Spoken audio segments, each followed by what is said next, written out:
The human digestive system is very complex and has evolved over millions of years. It basically consists of the rectum, the large intestine, the small intestine, the pancreas, the stomach, also called gaster and ventriculus, and the liver with the gallbladder. The esophagus is also part of this system, as well as various salivary glands near the mouth.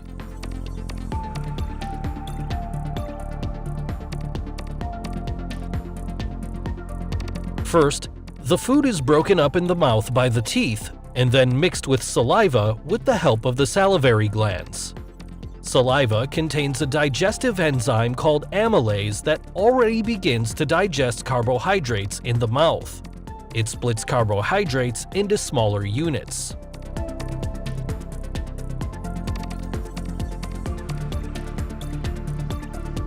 The ball-like mixture of food with saliva, also known as bolus, is pushed into the throat by the tongue, and finally into the esophagus, which propels the bolus to the stomach. The esophageal lumen, that is, the opening inside the esophagus, is very flexible, which allows boluses of different sizes to be transported. The esophagus consists of several layers. These layers occur throughout the entire digestive tract. The two outer muscle layers are responsible for peristalsis. Through these two muscles, the bolus can be transported from the mouth to the stomach, even if the person is standing on his head.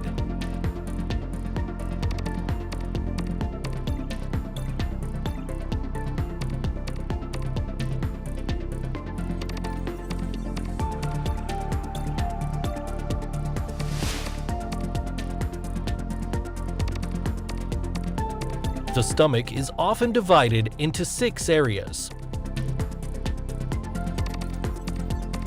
The stomach is composed of a similar structure to the esophagus. It has a longitudinal muscle layer on the outside. Underneath, we can find circular muscle fibers. In addition to this, there is an oblique muscle layer overlaying the mucosa. On the inside, there are rugae that allow the stomach to enlarge when food is consumed. The stomach wall contains gastric glands. They produce mucus, which is able to protect the stomach wall from the secreted gastric acid. Gastric acid is produced by simply smelling or seeing food, but also spices, and the stretching of the stomach causes the secretion, that is, the release of gastric acid. About 1 to 2 liters of gastric juice are produced per day. Since the esophagus does not have a protective mucus layer like the stomach and esophagus are separated by a sphincter. It relaxes when a bolus is pushed from the esophagus into the stomach and then contracts to prevent acid and food from going back up. Gastric juice consists, among other things, of hydrochloric acid, the enzyme pepsin, the intrinsic factor, and lipase for the digestion of fat.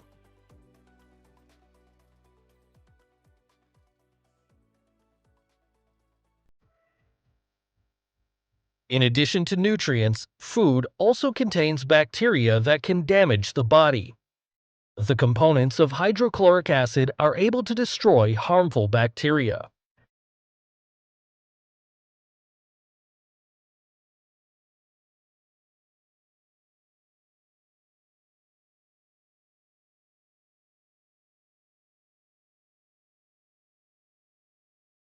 In addition, hydrochloric acid converts pepsinogen, also released by the gastric glands, into pepsin.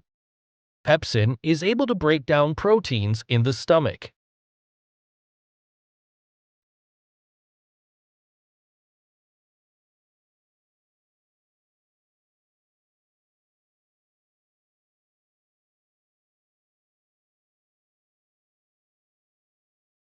For a vitamin B12 absorption in the small intestine, the intrinsic factor is needed, which is produced by the gastric glands.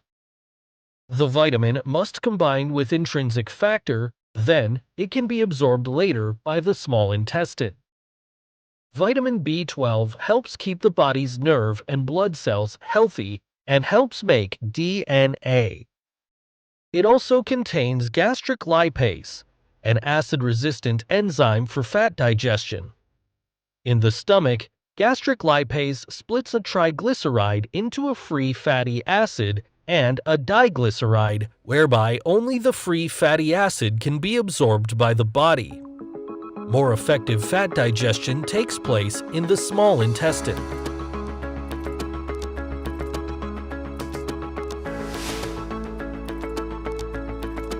Through gastric juice and stomach movements, which take place approximately every 20 seconds, the individual boluses are mixed to a semi-fluid mass of partly digested food, the so-called chyme.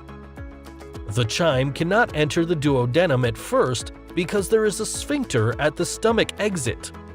The pyloric sphincter resembles the esophageal sphincter. The pyloric sphincter opens only a few millimeters, so that larger pieces remain inside the stomach. In the first section of the small intestine, the duodenum, bile, and pancreatic secretions are mixed with the chyme via the ampulla of Vater. Pancreatic juice contains numerous digestive proenzymes and enzymes. In order for these to do their job, a higher pH value than that in the stomach is necessary. For this reason, pancreatic juice contains sodium hydrogen carbonate. Hydrogen carbonate is able to neutralize the acid in the chyme and thus produce the optimum pH value of 7 or 8.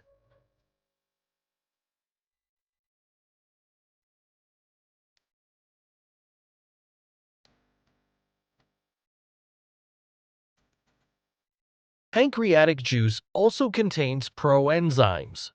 It is only through enterokinase, released by the duodenum wall, that the proenzyme trypsinogen becomes trypsin, which can split proteins and activate other trypsinogens. We also find alpha amylase, which we had already found in the mouth.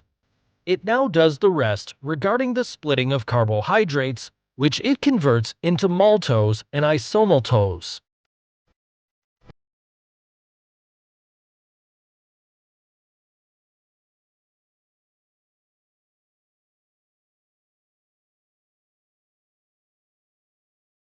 Furthermore, pancreatic lipase is able to split triglycerides into two free fatty acids. The gastric lipase, as we have seen before, can produce only one free fatty acid. The pancreatic lipase can cleave triglycerides excellently because the bile breaks the fats down into tiny droplets. This is called emulsification. Numerous other enzymes are part of pancreatic juice, but these will not be explained in detail here.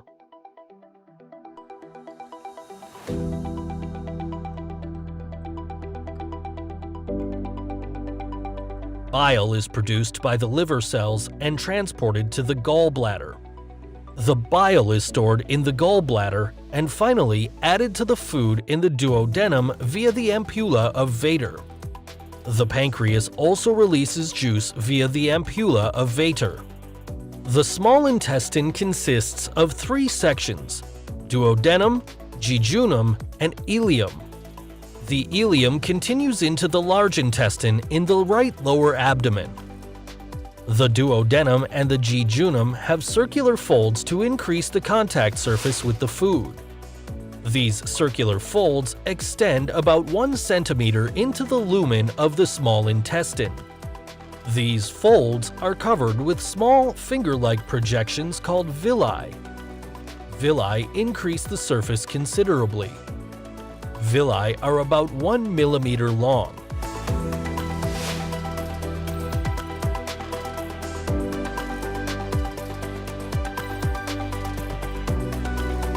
Each villus contains blood capillaries and a lymphatic capillary called lacteal, which we will see later. The nutrients, marked green here, are absorbed by the villus and transferred to the blood capillaries.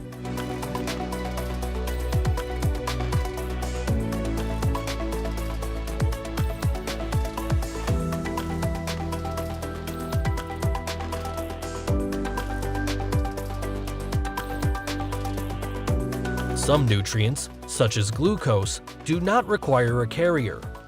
They are transported freely in the bloodstream. Other nutrients, such as iron, require transport proteins like transferrin.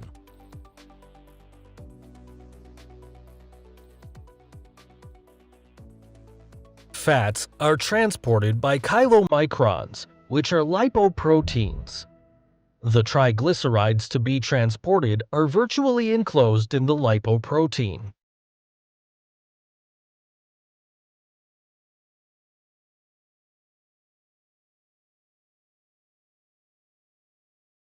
Chylomicrons and triglycerides are then transported through the lacteal of the villus.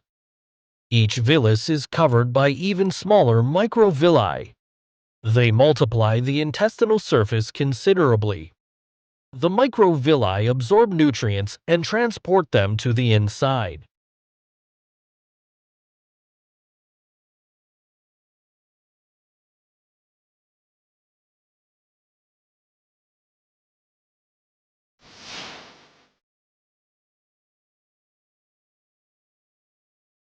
The last part of the small intestine is the ileum. It does not have, unlike the duodenum and jejunum, circular folds. The ileum absorbs electrolytes, such as calcium for building bones, hair, and teeth.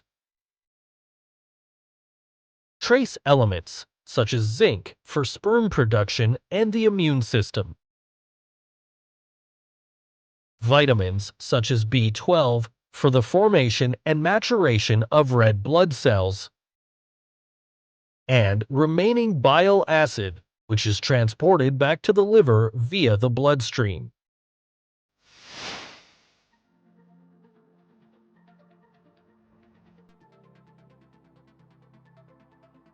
As with the esophagus, the food is transported by peristalsis.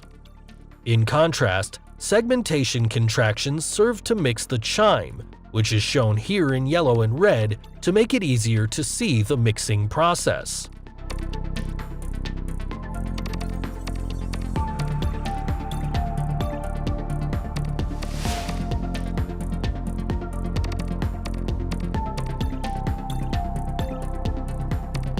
The large intestine is thicker than the small intestine.